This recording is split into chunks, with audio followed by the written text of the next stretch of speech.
வணக்கம். Welcome to TNPC Tamil Nadu postal corner. நம்ம postal டிபார்ட்மெண்ட்டில் நடக்கிற ப்ரமோட்டிவ் எக்ஸாம்ஸ்க்கான, அதாவது பிஏ, போஸ்ட்மேன், எம்டிஎஸ் எக்ஸாம்ஸ்க்கான பேங்கிங் டாபிக் பார்த்துக்கிட்டு இருக்கோங்க. அதில் இன்றைக்கி வந்து சீனியர் சிட்டிசன் சேவிங் ஸ்கீம்னு சொல்கிற எஸ்சிஎஸ்எஸ் அந்த ஸ்கீம் பற்றின ஃபுல் டீட்டெயில்ஸ் பார்க்கலாம். வாங்க வீடியோக்குள்ளே போகலாம். பேசிக் ரூல். சீனியர் சிட்டிசனாக நமக்கு என்ன தெரியும்னாங்க, சீனியர் சிட்டிசன்ஸ்னால் யாருன்னா மூத்த குடிமக்கள்னு சொல்லுவாங்க. 60 வயசுக்கு மேலே இருக்கிறவங்க. அவங்க வந்து நம்ம டிபார்ட்மெண்ட்டில் ஒரு ஸ்கீம், அவங்களுக்குன்னு ஸ்பெசிஃபைடாக ஒரு ஸ்கீம் இருக்குது. அவங்க வந்து ஒரு ஃபிக்ஸடாக ஒரு அமௌண்ட் டெபாசிட் போட்டாங்கன்னா 5 இயர்ஸ் அந்த ஸ்கீமு. ஃபிக்ஸடாக ஒரு அமௌண்ட் டெபாசிட் போட்டாங்கன்னா 3 மந்த்ஸ் ஒன்ஸ் வந்து நம்ம அவங்களுக்கு இன்ட்ரெஸ்ட் கொடுக்க போகிறோம். ஃபைனலாக அவங்க போட்டிருக்க பிரின்சிபல் அமௌண்ட்டை, அவங்க டெபாசிட் பண்ணியிருக்க அமௌண்ட்டை அவங்கள்ட்டே ரிட்டர்ன் கொடுத்துரும். ஓகேங்களா?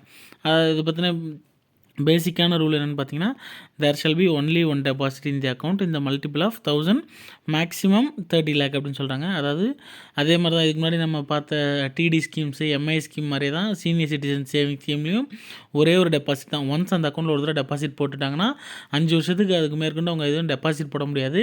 அந்த அமௌண்ட்டுக்கான இன்ட்ரெஸ்ட் மட்டும்தான் அவங்க வாங்கிக்க முடியும். மினிமம் வந்து அந்த அக்கௌண்ட்டில் 1000 rupees போடணுங்க. மேக்ஸிமம் வந்து 30 lakh. ஓகேங்களா? மல்டிபிள் ஆஃப் 1000 அது பார்த்துங்க. 1000க்கு அப்புறம் 1500, 2000 அப்படி போட முடியாது. 1000, 2000 அது மாதிரி 1000 மடங்குகளாக தான். 2000, 3000, 4000 அப்படி 1000 மல்டிபிள்ஸாக 1000 மடங்குகளாக போட்டுக்கலாம். மேக்ஸிமம் அமௌண்ட் வந்து 30 லட்சம். இதுக்கு முன்னாடி 15 lakhன்னு இருந்துச்சு, அதாவது 15 லட்சம்னு இருந்துச்சு. இப்போ வந்து 30 lakhன்னு மாற்றிட்டாங்க. 30 லட்சத்தை படித்தா போதுங்க. சீனியர் சிட்டிசனோட மேக்ஸிமம் டெபாசிட் வந்து 30 லட்சம். ஓகேங்களா? அடுத்து வந்து ஹூ கேன் ஓப்பன் அப்படின்னு பார்த்தீங்கன்னா, and individual above 60 years of age. 60 வயசை தாண்டின யாராக இருந்தாலும் ஓப்பன் பண்ணிக்கலாங்க. ஒரு சில எக்ஸம்ஷன் மட்டும் கொடுத்துருக்குறாங்க. ரிட்டையர்டு சிவிலியன் எம்ப்ளாயீஸ்னால் அதாங்க கவர்மெண்ட் சர்வன்ஸ்னு சொல்லுவாங்க. இந்த civil employees above 55 years of age and below 60 years of age. 55 வயசுக்கு மேற்பட்டு 60 வயசுக்குள்ளே இருக்கிற சிவில் எம்ப்ளாயிஸ் யாராவது ரிட்டையர் ஆகிருந்தாங்கன்னா, எதனால் 60 வயசுக்குள்ளே சொல்கிறாங்கன்னா, 60 வயசுக்கு மேலே ஆயிடுச்சுன்னா அவங்க நார்மல் கேட்டகரியிலே வந்துடுவாங்க. அவங்களுக்கு இந்த எக்ஸம்ஷன் தேவையில்லை, இல்லைங்களா? அதனால் சிவில் எம்ப்ளாயிஸ் ரிட்டையர் ஆனவங்க யாராவது 55 வயசுக்கு மேலே 60 வயசுக்கு உட்பட்டு இருந்தாங்க அப்படின்னா அவங்க வந்து சீனியர் சிட்டிசன் ஸ்கீம் ஓப்பன் பண்ணிக்கலாம். அதாவது என்ன பாருங்கள், சீனியர் சிட்டிசன் அக்கௌண்ட் ஓப்பன் பண்ணுறதுக்கு 60 வயசு ஆயிருக்கணும். ஒருவேளை அவங்க கவர்மெண்ட் எம்ப்ளாயியாக இருந்திருந்தாங்க அப்படின்னா 55 வயசுலேருந்து 60 வயசுக்குள்ளே இருந்து ரிட்டையர் ஆனவங்களாக இருந்தாலே ஓப்பன் பண்ணிக்கலாம்னு சொல்கிறாங்க. அப்படி ஓப்பன் பண்ணுறதுக்கு இன்னொரு கண்டிஷன் பார்த்தீங்கன்னா, within 1 month of receipt of retirement பெனிஃபிட்ஸ்னால், ரிட்டையர் ஆகும்போது கிராஜுவிட்டி அது மாதிரிலாம் அவங்களுக்கு ரிட்டையர்மெண்ட் பெனிஃபிட்ஸ்னு ஒருத்தவங்களுக்கு கொடுத்துருப்பாங்க. கவர்மெண்ட் சர்வெண்ட் ரிட்டையர் ஆனவங்களுக்கு அந்த அமௌண்ட்டு அவங்க கைக்கு வந்து 1 மாதத்துக்குள்ளே அந்த அக்கௌண்ட்டை ஓப்பன் பண்ணியிருக்கணும். ஓகேங்களா? அதுக்கு ப்ரூஃப்லாம் சப்மிட் பண்ணுற மாதிரி இருக்கும். ரிட்டையர்மெண்ட் பெனிஃபிட் எனக்கு இப்போ தான் வந்துச்சு அப்படின்னு சொல்லி அவங்க ரிட்டையர் ஆனதுலேருந்து 1 மாதத்துக்குள்ளே அந்த சீனியர் சிட்டிசன் ஸ்கீமை ஓப்பன் பண்ணியிருக்கணும். ஓகேங்களா? அடுத்தது இன்னொரு எக்ஸம்ஷன் கொடுக்குறாங்க. ரிட்டையர்டு டிஃபென்ஸ் எம்ப்ளாயீஸ்னால் அந்த மிலிட்ரி, ஆர்மியில் ஒர்க் பண்ணுறாங்க. அவங்களுக்கு வந்து பார்த்திங்கன்னா 50 வயசே போதுன்றாங்க. இது எல்லாமே ரிட்டையர் ஆனவங்க. ஓகேங்களா? அவங்க அந்த விஆர்எஸ் ஸ்கீம்லாம் அவங்களுக்கு இருக்கிறதுனால ரிட்டையர்டுன்னு சொல்கிறாங்க. Retired defence employees above 50 years of age and below 60 years of age. 50 வயசுலேருந்து 60 வயசுக்குள்ளே யாராவது டிஃபென்ஸ் எம்ப்ளாயீஸ் ரிட்டையர் ஆனவங்க இருந்தாலும் அவங்களும் வந்து இந்த அக்கௌண்ட்டை 50 to 60 வயசுக்குள்ளே ஓப்பன் பண்ணிக்கலாம். ஒருவேளை அவங்க 60 வயசு தாண்டிச்சுன்னா அவங்க நார்மலாக ஜென்ரல் பப்ளிக் மாதிரியே அவங்க வந்து அக்கௌண்ட் ஓப்பன் பண்ணிக்கலாம். ஓகேங்களா? Subject to condition that investment to be made இவங்களுக்கு அதே தான், within 1 month of receipt of retirement benefits. ஓகேங்களா? அவங்க வந்து ரிட்டையர்மெண்ட் பெனிஃபிட்ஸ் வாங்கினா 1 மாதத்துக்குள்ளே இந்த அக்கௌண்ட்டை ஓப்பன் பண்ணியிருக்கணும். அடுத்து பார்த்திங்கன்னா, account can be opened as individual capacity or jointly with spouse only. அதாவது நீங்கள் ஒரு தனிநபர் அக்கௌண்ட்டை ஓப்பன் பண்ணிக்கலாம், அல்லது நீங்கள் ஜாயிண்ட் அக்கௌண்ட் ஓப்பன் பண்ணணும்னு நினச்சிங்கன்னா can be opened jointly with spouse only. ஸ்பௌஸ்னால் வந்து கணவன் அல்லது மனைவின்னு சொல்லுவாங்க. இப்போ ஒரு ஜென்ஸ் வந்து அக்கௌண்ட் ஓப்பன் பண்ணுறாருன்னா அவரோட மனைவி கூட மட்டும்தான் ஜாயிண்ட் அக்கௌண்ட்டாக போட முடியும். ஒரு லேடிஸ் வந்து அக்கௌண்ட் ஓப்பன் பண்ணுறாங்கன்னா அவங்களோட கணவன் கூட மட்டும்தான் சீனியர் சிட்டிசன் ஸ்கீமை பொறுத்த வரைக்கும் ஜாயிண்ட் அக்கௌண்ட்டாக போட முடியும். ஓகேங்களா? The whole amount of deposit in joint account shall be attributable to the first account holder only. அதாவது இப்போ ஜாயிண்ட் அக்கௌண்ட் ஓப்பன் பண்ணுறாங்க, ஹஸ்பண்ட் வந்து 60 வயசு தாண்டிடுச்சு, அவங்க வந்து ஜாயிண்ட் அக்கௌண்ட் அவங்க ஸ்பௌஸ் கூட போடுறாங்க அப்படின்னா, அவங்க ஒய்ஃப் கூட போடுறாங்கன்னா ஹஸ்பண்டு தான் வந்து அந்த அக்கௌண்ட்டுக்கு ஆட்ரிபியூட்டபிள். அவர் தான் அந்த அமௌண்ட். இதுக்கு முன்னாடி நம்ம ஜாயிண்ட் அக்கௌண்ட் பொறுப்பில் வந்து பார்த்திங்கன்னா 3 பேர் இருக்கிறாங்கன்னா 3 பேர்த்துக்கும் அந்த அமௌண்ட் ஈக்குவல் ஷேராக இருக்கிறதா தான் நம்ம கணக்குன்னு எடுத்துக்கோன்னு சொல்லியிருந்தோம், இல்லைங்களா? ஆனால் இந்த சீனியர் சிட்டிசன் ஸ்கீம் பொறுத்த வரைக்கும் அப்படி கிடையாது. மெயின் ஹோல்டர், அதாவது ஃபஸ்ட் அக்கௌண்ட் ஹோல்டர், யார் அந்த அக்கௌண்ட்டுக்கு எலிஜிபிளாகி அந்த அக்கௌண்ட் ஓப்பன் பண்ணுறாங்களோ அவங்க தான் வந்து அந்த அமௌண்ட்டுக்கான ரெஸ்பான்சிபிள்ன்ற மாதிரி நம்ம எடுத்துக்கோம். ஓகேங்களா? அவங்களோட தான் அந்த அமௌண்ட்டு அப்படின்ற மாதிரி எடுத்துக்குவோம். டெபாசிட் வந்து பார்த்திங்கன்னா minimum deposit shall be ₹1000. Minimum ₹1000 கொடுத்தா தான் அக்கௌண்ட் ஓப்பன் பண்ணிக்கணும். And in multiples of 1000. அல்லது நீங்கள் அக்கௌண்ட் ஓப்பன் பண்ணிக்கணும் மீன்ஸ் அந்த டெபாசிட் இனிஷியல் டெபாசிட் அதே தான் நமக்கு ஃபைனலாக 5 வருஷத்துக்கு இருக்க போகிற டெபாசிட். ஓகேங்களா? மல்டிபிள்ஸ் ஆஃப் 1000 நீங்கள் ஃபஸ்ட் ஓப்பன் பண்ணும்போது என்ன டெபாசிட் போடுறீங்களோ அது மட்டும் தான் 5 வருஷத்துக்கு. அதுக்கப்புறம் நீங்கள் ஃபர்தராக டெபாசிட் போட முடியாது. மினிமம் 1000 போட்டிருக்கணும். அரல்ஸ் 1000 அதிகமாக போகிறீங்கன்னா இன் மல்டிபிள்ஸ் ஆஃப் 1000 1000 மடங்களாக போடணும். Subject to maximum limit up to 30 lakhs. ஓகேங்களா? In all SCSS accounts can be open by an individual. அதாவது விச் மீன்ஸ் இதில் என்ன சொல்கிறாங்கன்னா இன் ஆல் எஸ்எஸ் அக்கௌண்ட்ஸ் எத்தனை அக்கௌண்ட் வேணாலும் இருந்துக்கலாம் அப்படின்றது நமக்கு இதில் தெரியுது. எத்தனை அக்கௌண்ட் வச்சுருந்தாலும் மொத்தமாக அவங்களோட லிமிட் வந்து 30 லட்சத்தை தாண்டக்கூடாது. ஓகேங்களா? சீனியர் சிட்டிசன் எத்தனை வேணாலும் வச்சுக்கலாம் ஒருத்தர், ஆனால் 30 லட்சம் லிமிட்டை தாண்டக்கூடாது. In case any excess deposit made in senior citizen account excess amount will be refunded. ஓகேங்களா? ஒருவேளை 30 லட்சத்தை தாண்டி அவங்கள்ட்ட இருக்கிற எல்லா அக்கௌண்ட்டும் சேர்த்து 30 லட்சத்தை தாண்டிச்சுன்னா அந்த எக்ஸஸ் அமௌண்ட்டை ரீஃபண்ட் பண்ணிடுவோம். அப்படி ரீஃபண்ட் பண்ணுறோன்னா அந்த ரீஃபண்ட் பண்ணுற அமௌண்ட்டுக்கு SB ரேட் ஆஃப் இன்ட்ரெஸ்ட் தான். PO savings interest rate will be applicable. ஓகேங்களா? எப்போலேருந்துன்னா from the date of excess deposit to the date of refund. நான் அவங்க எப்போ அந்த எக்ஸஸ் அமௌண்ட் டெபாசிட் போட்டிருக்காங்களோ அந்த டேட்லேருந்து நம்ம ரீஃபண்ட் பண்ணுற டேட் வரைக்கும் அவங்களுக்கு SB ரேட் ஆஃப் இன்ட்ரெஸ்ட் தான். Investment under the scheme qualifies for the benefit of section 80C income tax act. Senior சிட்டிசனில் நீங்கள் டெபாசிட் போடுற இன்வெஸ்ட்மெண்ட் பண்ணுற அமௌண்ட்டுக்கு வந்து 80Cயில் வருமான வரி விலக்கு எக்ஸம்ஷன் IT எக்ஸம்ஷன் வாங்கிக்கலாம். ஓகேங்களா? அடுத்து இன்ட்ரெஸ்ட் வந்து பார்த்திங்கன்னா interest shell B payable on quarterly basis. அதான் நம்ம சொல்லியிருந்தோம் 3 மாதத்துக்கு ஒரு தடவை நம்ம உங்களுக்கு இன்ட்ரெஸ்ட் கொடுப்போம். And applicable from the date of deposit to 31st March, 30th June, 30th September, 31st December. இந்த டேட்டில் நான் வச்சுக்கிங்க. இந்த டேட்டில் வந்து உங்களுக்கு இன்ட்ரெஸ்ட் நம்ம கொடுப்போம். ஓகேங்களா? அவங்க எப்போ டெபாசிட் போட்டிருந்தாலும் ஓகே தான். இப்போ ஃபெப்ரவரி மாதம் போட்டிருந்தாலும் சரி, ஜான் போட்டிருந்தாலும் சரி, மார்ச் போட்டிருந்தாலும் அவங்க எப்போ டெபாசிட் போட்டிருந்தாலும் நம்ம சீனியர் சிட்டிசன் அக்கௌண்ட் ஓப்பன் பண்ணுறவங்களுக்கு 31st March, 30th June, 30th September, 31st December இந்த 4 டேட்டில் தான் நம்ம அவங்களுக்கு இன்ட்ரெஸ்ட் கொடுப்போம். ஓகேங்களா? ஒருவேளை இப்போ ஃபெப்ரவரி தான் போட்டிருக்காங்கன்னா ஃபெப்ரவரி டு மார்ச் எத்தனை 2 மாதம் வருதுங்க. அந்த 2 மாதத்துக்கு இன்ட்ரெஸ்ட் மட்டும்தான் March 31st வரும். அடுத்து 30th June அப்போ 3 மாதத்துக்கான இன்ட்ரெஸ்ட் வந்துடும். ஓகேங்களா? If the interest payable every quarter is not claimed by an account holder such interest shall not earn any additional interest. Which means நம்ம ஆல்ரெடி சொன்னது தாங்க. ஒருத்தவங்களுக்கு இன்ட்ரெஸ்ட் நம்ம கொடுத்துட்டோம் அப்படின்னா அந்த இன்ட்ரெஸ்ட் அவங்க வித்ட்ரா பண்ணாமல் அதே அக்கௌண்ட்லேயே அப்படியே வச்சுருந்தாங்கன்னா அந்த இன்ட்ரெஸ்ட்டுக்கு இன்ட்ரெஸ்ட் நம்ம போட மாட்டோம். அதுக்கு எதுவும் அடிஷ்னல் இன்ட்ரெஸ்ட் கொடுக்க மாட்டோம். ஓகேங்களா? வட்டிக்கு வட்டி நம்ம அந்த கான்செப்டில் கிடையாது. Interest can be drawn through, அதாவது விச் மீன்ஸ் இது வந்து அந்த ஸ்கீமில் வந்துச்சுன்னா இப்போ சீனியர் சிட்டிசன்லேயே வித்ட்ரா பண்ணாமல் அப்படியே வச்சுருந்தாங்கன்னா தான் அதை வந்து அந்த வட்டி வந்து SBக்கு போயிடுச்சு அப்படின்னா அதுக்கப்புறம் நார்மலாக SBக்கு என்ன ரேட் ஆஃப் இன்ட்ரெஸ்ட்டோ அது வந்துடும் 4%. SBயில் கிரெடிட் ஆனதுக்கப்புறம் அது வந்து அது வேறு கணக்கு இல்லைங்களா? ஒருவேளை இப்போ தான் நம்ம டிஃபால்ட்டாகவே இந்த மாதிரி TD அக்கௌண்ட்டாக இருக்கட்டும், MISஆக இருக்கட்டும், சீனியர் சிட்டிசனாக இருக்கட்டும் ஓப்பன் பண்ணாவே நம்ம SB அக்கௌண்ட் கொடுத்துட்றோம். நம்ம அவங்களுக்கான வட்டி வரும்போது ஆட்டோமேட்டிக்காக அந்த SB அக்கௌண்ட்டுக்கு போய் கிரெடிட் ஆகிடுது. ஓகேங்களா? ஆனால் சீனியர் சிட்டிசன் அந்தந்த ஸ்கீம்லேயே இருக்கிற மாதிரியும் முன்ன ஆப்ஷன்ஸ் இருந்துச்சு. அதெல்லாம் வந்து பார்த்திங்கன்னா அப்படியே விட்டுருந்தாங்க அப்படின்னா அதுக்கு வந்து தனியாக இன்ட்ரெஸ்ட் கிடையாது. நம்ம MIS TDயாக இருக்கட்டும், சீனியர் சிட்டிசனாக இருக்கட்டும் அவங்க இன்ட்ரெஸ்ட் எடுக்காமல் அந்த சீனியர் சிட்டிசன் அக்கௌண்ட்லேயே இருக்குது அப்படின்னா அதுக்கு எதுவும் அடிஷ்னல் இன்ட்ரெஸ்ட் கிடையாது.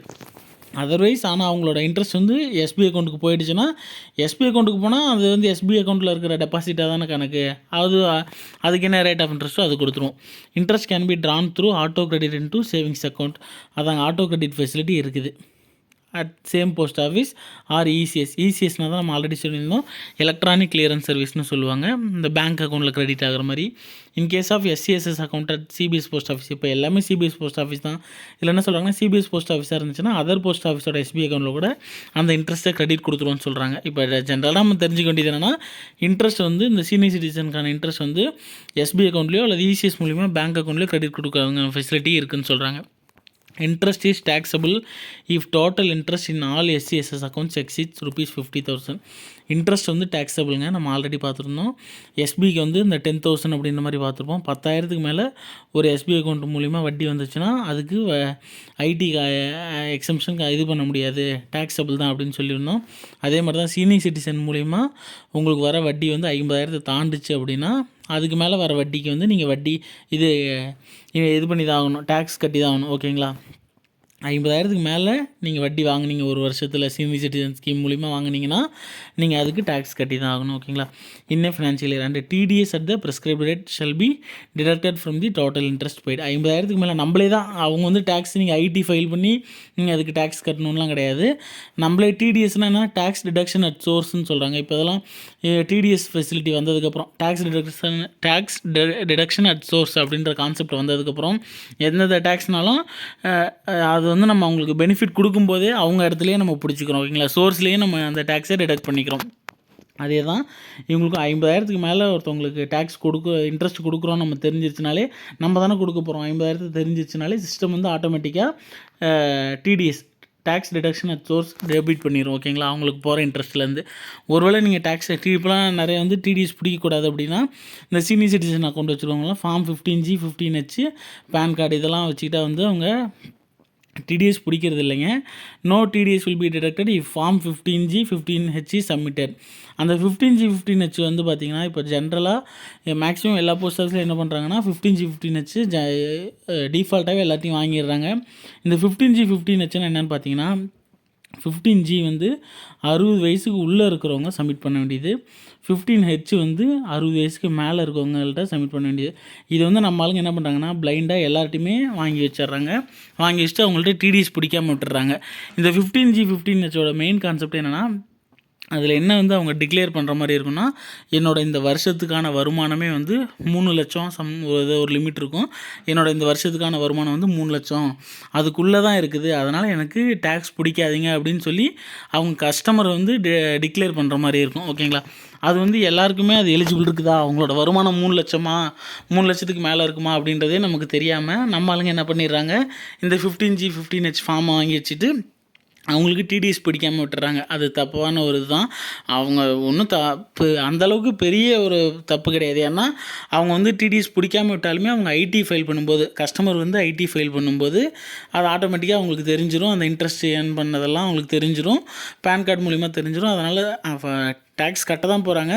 ஆனால் 15G 15H எல்லார்ட்டையும் வாங்குறது ப்ராப்பரான ப்ரொசீஜர் கிடையாது. ஓகேங்களா. சீனியர் சிட்டிசனுக்கு இந்த 15G 15H ஃபார்ம் வச்சுக்கிங்க. 15G 15H ஃபார்ம் சப்மிட் பண்ணிட்டாங்க, கஸ்டமர் சப்மிட் பண்ணிட்டாங்கன்னா டிடிஎஸ் வந்து அவங்களுக்கு பிடிக்க தேவையில்லை. 15G வந்து 60 வயசுக்குள்ளே இருக்கவங்க, 15H 60 வயசுக்கு மேலே இருக்கிறவங்க. அடுத்துங்க ப்ரீமெச்சூர் க்ளோசர். சீனியர் சிட்டிசன் அக்கௌண்ட்டை பொறுத்த வரைக்கும் account can be premature close any time after date of opening. Account open பண்ண டேட்லேருந்து நீங்கள் என்றைக்கு வேணாலும் அக்கௌண்ட் க்ளோஸ் பண்ணிக்கலாம். 5 வருஷம் இப்போ டைம் பீரியடு. 5 வருஷத்துக்குள்ள நீங்கள் நாளைக்கு இன்றைக்கி ஓப்பன் பண்ணிட்டு நாளைக்கே க்ளோஸ் பண்ணணுன்னா கூட தாராளமாக க்ளோஸ் பண்ணிக்கலாம்.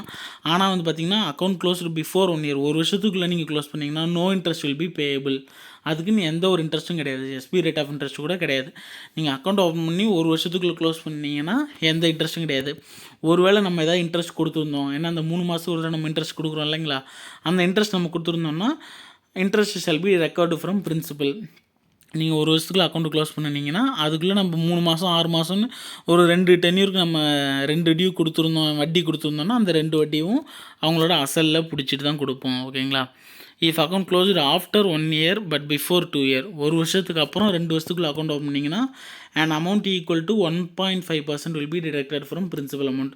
அவங்க போட்டிருக்கிற அசலில் 1.5% பிடிச்சிட்டு தான் கொடுப்போம். ஓகேங்களா. இது எப்போ, ஒரு வருஷத்துலேருந்து 2 வருஷத்துக்குள்ளே அக்கௌண்ட் க்ளோஸ் பண்ணாங்கன்னா.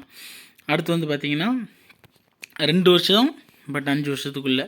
Account closed after 2 year, account open பண்ணி 2 வருஷத்துக்கு அப்புறம் 5 வருஷத்துக்குள்ளே ஒருத்தவங்க அக்கௌண்ட்டு க்ளோஸ் பண்ணுறாங்கன்னா 1% of principal will be deducted. அவங்கள்ட்ட கடைசியாக நீங்கள் பிஎம்சி பண்ணும்போது, ப்ரீமெச்சூர் க்ளோசர் பண்ணும்போது உங்களோட அசலில் 1% பிடிச்சிட்டு தான் கொடுப்போம் அப்படின்னு சொல்லிடுவோம். ஓகேங்களா. Extended account can be closed. இந்த அக்கௌண்ட் வந்து எக்ஸ்டெண்ட் பண்ணிக்கலாம். எக்ஸ்டென்ஷன் நம்ம லாஸ்ட்டாக பார்க்க போகிறோம். Extended account can be closed after the expiry of 1 year from the rate of extension of the account without any deduction. இந்த மாதிரி எதுவும் டிடக்ட் பண்ணாமல் எக்ஸ்டெண்டட் அக்கௌண்ட்டை வந்து நீங்கள் க்ளோஸ் பண்ணணும்னு நினச்சிங்கன்னா எக்ஸ்டெண்ட் பண்ணதுலேருந்து 1 இயர்க்கு அப்புறம் நீங்கள் க்ளோஸ் பண்ணிங்கன்னா எந்த ஒரு டிடக்ஷனும் கிடையாது. அதாவது அக்கௌண்ட்டை எக்ஸ்டெண்ட் பண்ணிக்கலாம். எக்ஸ்டெண்ட் பண்ணின அக்கௌண்ட்டை நீங்கள் க்ளோஸ் பண்ணணுன்னா எக்ஸ்டெண்ட் பண்ணினதுலேருந்து 1 வருஷம் கழித்து நீங்கள் க்ளோஸ் பண்ணிங்கன்னா எந்த விதமான அசலும் பிடிக்க மாட்டோம், அப்படியே கொடுத்துருவோம். ஓகேங்களா. அக்கௌண்ட் க்ளோசர் ஆன் மெச்சூரிட்டி எப்போ ஆகுதுன்னு பார்த்தீங்கன்னா account may be closer after 5 year. Account open பண்ணதுலேருந்து from the rate of opening. Account open பண்ணதுலேருந்து 5 வருஷம் கழிச்சு அக்கௌண்ட் ஆட்டோமேட்டிக்காக மெச்சூரிட்டி ஆகிடும்னு சொல்கிறாங்க. In case of death of account ஹோல்டர்னா அந்த ஒருவேளை அக்கௌண்ட் ஹோல்டர் இறந்துட்டாங்க அப்படின்னா, அக்கௌண்ட் ஹோல்டர் இறந்த டேட்லேருந்து அந்த அக்கௌண்ட்டை க்ளோஸ் பண்ணுற வரைக்குமே எஸ்பி ரேட் ஆஃப் இன்ட்ரெஸ்ட் தான். அதுக்கு முன்னாடி அவர் உயிரோடு இருக்கிற டைமில் senior citizen rate of interest, அந்த ஸ்கீமுக்கு என்ன ரேட் ஆஃப் இன்ட்ரெஸ்ட்டோ அது என்ன, இப்போ அதுதானே இன்ட்ரெஸ்ட் ரேட் அதிகம். மற்றபடி அக்கௌண்ட் ஹோல்டர் இறந்துட்டாங்க அப்படின்னா, அந்த அக்கௌண்ட்டு க்ளோஸ் ஆகிற வரைக்கும், அவர் இறந்த தேதியிலேருந்து அவர் க்ளோஸ் ஆகிற வரைக்கும் எஸ்பி ரேட் ஆஃப் இன்ட்ரெஸ்ட் தான். In case spouse is a joint holder or sole nominee, spouse வந்து ஜாயிண்ட் ஹோல்டராகவோ அல்லது வாரிசாவோ போட்டிருந்தாங்க அப்படின்னா, ஸ்பௌஸ் வந்து அக்கௌண்ட்டை கண்டினியூ பண்ணிக்கலாம் மெச்சூரிட்டி வரைக்கும். அதுவும் எப்போன்னு பார்த்தீங்கன்னா, அந்த அவங்களோட ஸ்பௌஸ் வந்து எஸ்சிஎஸ்எஸ் அக்கௌண்ட் ஓப்பன் பண்ணுறதுக்கு எலிஜிபிள். வேறு எதுவும் சீனியர் சிட்டிசன் அக்கௌண்ட் வச்சுருக்காமல் இருந்தாங்க அப்படின்னா, எலிஜிபிள் மீன்ஸ் அதான் அந்த 60 வயசு அந்த கண்டிஷன்லாம் இருக்குது இல்லைங்களா, அவங்க எலிஜிபிள். அவங்களுக்கு வேறு எதுவும் சீனியர் சிட்டிசன் அக்கௌண்ட் இல்லாமல் இருந்துச்சுன்னா, அவங்க வேணும்னு நினச்சாங்கன்னா மட்டும் அந்த அக்கௌண்ட்டை மெச்சூரிட்டி வரைக்கும் கண்டினியூ பண்ணிக்கலாம். ஓகேங்களா. அடுத்து extension of account can be maybe extended. Account holder may extend the account for further period for 3 years from the rate of maturity. Maturity ஆனதுக்கப்புறம் ஒரு 3 வருஷம் வந்து அக்கௌண்ட் ஹோல்டர் நினச்சா எக்ஸ்டெண்ட் பண்ணிக்கலாம். ஓகேங்களா. Account can be extended within 1 year of maturity. Maturity ஆன டேட்லேருந்து ஒரு வருஷத்துக்குள்ளே அக்கௌண்ட்டை வந்து எக்ஸ்டெண்ட் பண்ணணும் அப்படின்னு நீங்கள் நினச்சிங்கன்னா, மெச்சூரிட்டி ஆன டேட்லேருந்து ஒரு வருஷத்துக்குள்ளே நீங்கள் வந்து அப்ளிகேஷன் சப்மிட் பண்ணி எக்ஸ்டெண்ட் பண்ணியிருக்கணும். அதுக்கு மேலே வந்து பண்ணிங்கன்னா நீங்கள் அக்கௌண்ட்டை க்ளோஸ் மட்டும் தான் பண்ண முடியும். மெச்சூரிட்டி ஆகிடுச்சு, அதுலேருந்து ஒரு வருஷத்துக்குள்ளே நீங்கள் வேணும்னு நினச்சிங்கன்னா வந்து எக்ஸ்டெண்ட் பண்ணிக்கலாம். ஓகேங்களா. அதுக்கு 3 வருஷம் தான் எக்ஸ்டென்ஷன் பீரியட், 3 வருஷம் தான். ஆனால் அந்த ஆப்ஷனை நீங்கள் வந்து செலக்ட் பண்ணுறதுக்கு, நான் எக்ஸ்டெண்ட் பண்ணிக்கிறேன் அப்படின்னு நீங்கள் வந்து சொல்கிறதுக்காக அந்த 1 year டைம் கொடுக்குறாங்க. அதுக்குள்ளே வந்து நீங்கள் எக்ஸ்டென்ஷன் வேணும்னா பண்ணிக்கலாம். இல்லைன்னா நீங்கள் வந்ததுக்கப்புறம் ஒரு வருஷம் கழிச்சு வந்தீங்க எக்ஸ்டெண்ட் பண்ணணுன்னு வந்து சொன்னீங்கன்னா அக்கௌண்ட்டை எக்ஸ்டெண்ட் பண்ண முடியாது. ஒன்லி க்ளோஸ் மட்டும் தான் பண்ண முடியும். Extended account shall earn interest at the rate applicable on the date of maturity. Maturity அன்னைக்கு என்ன ரேட் ஆஃப் இன்ட்ரெஸ்ட்டோ அந்த ரேட் ஆஃப் இன்ட்ரெஸ்ட் தான் எக்ஸ்டெண்டட் அக்கௌண்ட்டுக்கு.